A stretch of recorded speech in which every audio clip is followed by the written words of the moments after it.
we've heard a lot about the Metaverse. I'm curious how you feel about the Metaverse hype in general. Yep.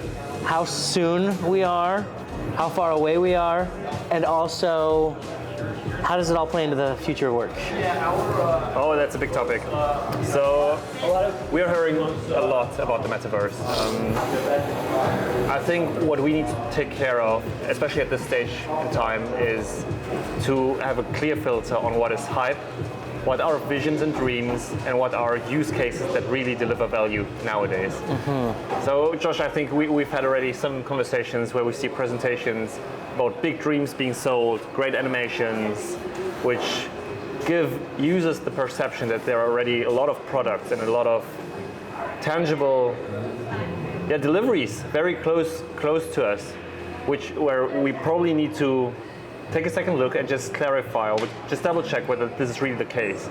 So I'm just very concerned at some point when talking about the Metaverse that some hypers are just making so much smoke that the real use cases, those diamonds that we have, are just simply not put in the right place, in the right position. And coming back to your question more towards work and what do we really see, where the value lies, I think we already have use cases out there that deliver value.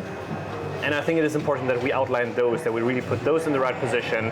For example, with the company I'm working with PwC, our team is working in VR. We are having a university doing studies on it, and we have results that show already significant impact, that we are getting a stronger team feeling, we have enhanced communication, and these are, I think, first steps that show how the Metaverse or immersive technologies will enable the way how we work. This just as a starter. It's a nice primer that leads to a lot of other questions that I have for you. So when someone first hears the word Metaverse, there's no control of what they actually think about, right? They could be thinking about the hype. They could be thinking about colonizing Mars in the next 5 years. They could be thinking about video games, VR headsets. What do you think they should be thinking about when you say the Metaverse?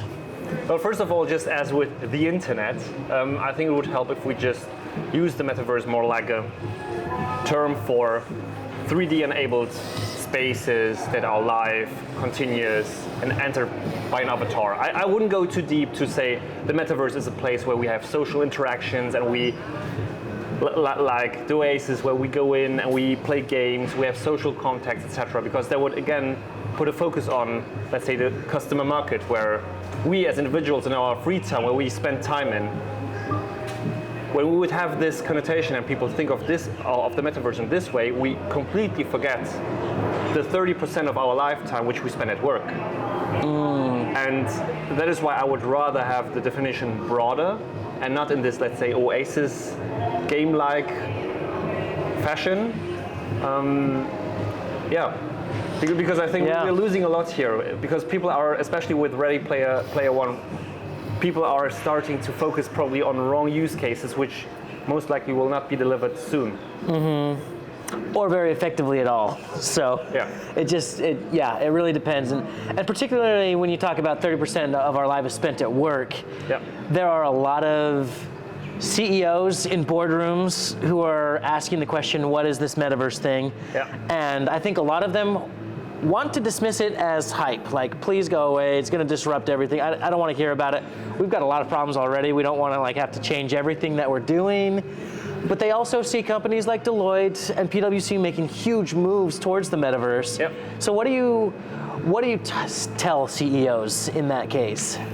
Well, it's actually funny in that fashion that roughly 20 years ago, just similar positions were also approaching big consulting companies like Deloitte or PwC and also asking, why do I need a website? Why do I need to consider the internet to be relevant? Are there really use cases for us? And I just think that there are several factors coming together at this point in time. There is the technology, which has been advancing, especially when you think of headsets. That's one part of the technology. Also, when you think about the internet network, which is much more stable, much more faster, allowing us to transmit much more data. And then we have, for example, also blockchain technology, which is enabling us to decentralize structures.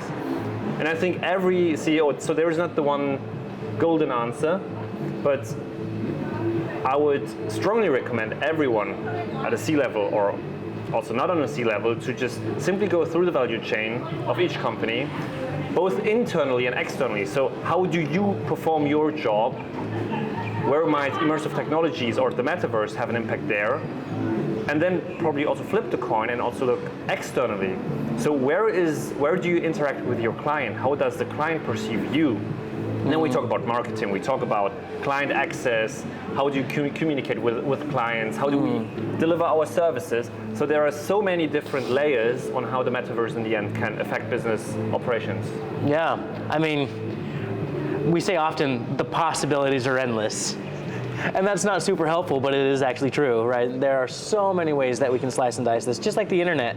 I feel like there were certain iterations that got us to certain phases of work specifically that allow us to actually trust it, right? Specifically when I think about transactions on the internet, I feel like there was a moment where we were like, do not trust giving my credit card information to anything internet related. Yeah. And now it's like, yeah, throw it in my wallet, tap it right here on the thing, pay your money. And it's just a way of life now. So what is your 2 to 3 year vision of the metaverse, and what is your 5 to 10 year vision of the metaverse? Now question, are you talking about consumer perspective or work perspective? Work.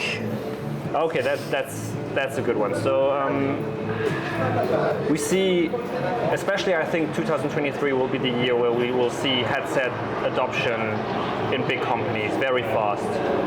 Because as we see the big tech companies from America, for example Meta, with the Quest Pro and collaborations that they have announced with, for example, Microsoft, I am 100% sure that whatever they will bring to market, it will change the productivity of how we perform our tasks. So also in the keynote that we will give today, I'll put up some numbers. We are expected in our or if you're an office worker, you are expected to spend 7.5 years of your lifetime staring at a screen for work. 7.5 years. And when you just imagine increasing productivity just by a little bit for 7.5 years, that has a significant impact. And I'm 100% sure when you have your immersive headset and you're just having your screens with you, wherever you're going, when you're traveling, when you're, let's say, even when you're having a walk, not sure if that's desirable, but even when you're having a walk, and you suddenly have a call coming in, or you quickly need to check a document, put on your headset, you have your task-specific layout, whichever you need, and you have all your data with you all the time. No need to have your laptop or your phone for that. So I think there will be a lot of adoption, and especially when we talk about work in the office context, I think that we will have a lot of headsets coming to the market, and it will change also the way how we collaborate. So for example, we are working with Arthur. Arthur is one of the leading startups that we see at the moment. It is magic. So I put up my Quest Pro, and I have my colleague standing right next to me. So I still have this global pass-through mode, mixed reality, so I could be wearing my headset, I still see you, Josh. And suddenly I have Sergey sitting with us here, talking to us, or putting some post-its, some notes, or we're working together on our Jira board. And I think these are the diamonds that I was talking about earlier, which we need to promote because they provide already significant value and use cases today. You know, and those are not visions like we're going to Mars in 5 years when you buy this NFT today. So, yeah, I think it will revolutionize the way we work. Yeah, it's very fascinating when I've chatted with you. You know, there's definitely the visionary, this is where we could be with it all. I feel like you're very pragmatic in thinking that, like, great, but what's the use study, what's the ROI, what's now, how are we changing now? And it feels like you are already living in the metaverse more than most companies, more than most of your colleagues at PwC. Tell us a little bit about your day-to-day. Like, what does it look like going into the office? Are you throwing on a headset? Are you working out of the metaverse? Give us some insights. To be honest, I'm very bad in visiting the office. My colleagues will actually, sign that one directly. So how does my day look like? In the morning we have a daily call. At the moment, sometimes in VR, sometimes in Skype. It depends whether it's a client setting or a PwC internal setting. Normally we have some calls, some workshops. I would say the normal consulting work, you know, some concepts, team alignments. But what I think where it gets very interesting is when we talk about agile appointments and agile, for example, team meetings, where we get together, we have our retros, we have our, for example, tomorrow we will have, or the day after tomorrow, we will have our PI planning, which is VR enabled. This means we will have roughly 80 people coming together, in their headset and doing a big planning session. And for the first time also, as I mentioned, we're working with the university. We're having our footprint, CO2 footprint measured. And I think there is a significant positive impact that we're having here, because normally for, let's say, you're having a physical PI planning, everyone would need to travel and fly in. So for example, from Munich, I would need to take a plane to Hanover. Our colleagues from Vienna need to fly in. People from Berlin and Cologne need to take the train or car. And when you think about the CO2 footprint of normal business meetings and coming together, and you compare it to virtual reality, I think this is a clear no-brainer. Obviously, we still want to meet one-to-one. I'm not saying that this shouldn't happen, but if you compare it to a Zoom meeting, this is just so much better to work in VR. Especially with new features coming like facial tracking, eye tracking, etc. Yeah, lots of really, really cool stuff that we've seen here at the conference. Yep. Now I've kind of looked at the slide deck. We haven't presented yet, but at the very end you have some key action items that you want people to take. Tell us a little bit about those action items. What are we doing here? So first, and that's I think the most important, experience the technology. You know, we're having a keynote, we're showing videos, and I'm still convinced that this is not the best way to show people the impact or what the potential is of immersive technologies. When we're talking about immersive technologies, you need to wear those technologies, you need to have the headset on. So experience it, get immersed, and understand use cases. You won't understand the use cases when you're just looking at PowerPoint presentations or videos or PDFs, number one. Secondly, educate yourself.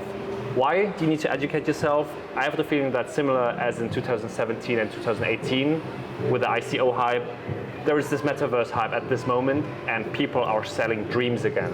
You know, there are NFTs. I see the NFT market and I see the prices, which are tremendous. We'll see in which direction it will go. I don't want to give a prediction, but